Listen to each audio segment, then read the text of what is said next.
سلام علیکم همه کسا سوزه خوبه همینجا دو خراب هزین کاره افتگه اون گفت که هزینی فرق کوک نه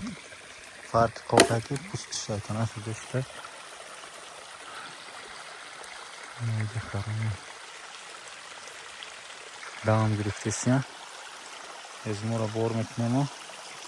حرکت میکنیم میریم خونه مردم رای من خرا را بور میکنیم با شما را تماشا کنیم راه رفتن شما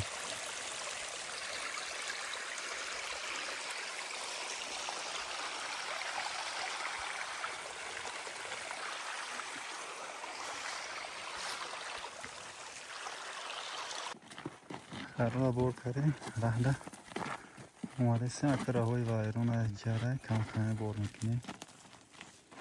بخواد که به حد را باز کنه جریوش بسیار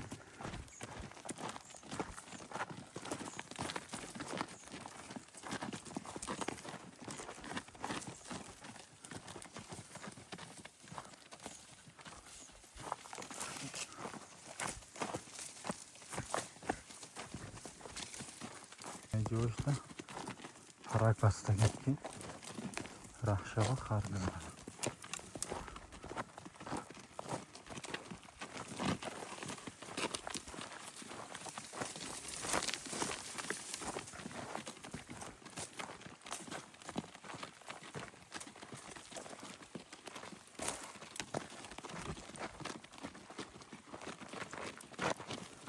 نویزشان حرک بستگی خیلی همش کمره برامون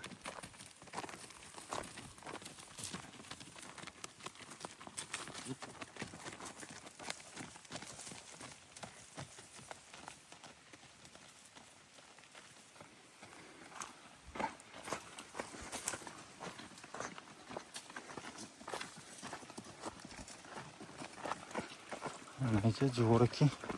کشلا قو بردم یا تلاوله این جور میریم رای حواری دخمیده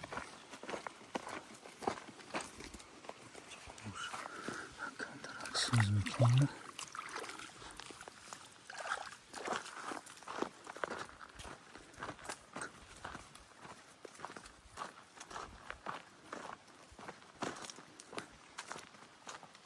خدا نگهمون باشه شما رو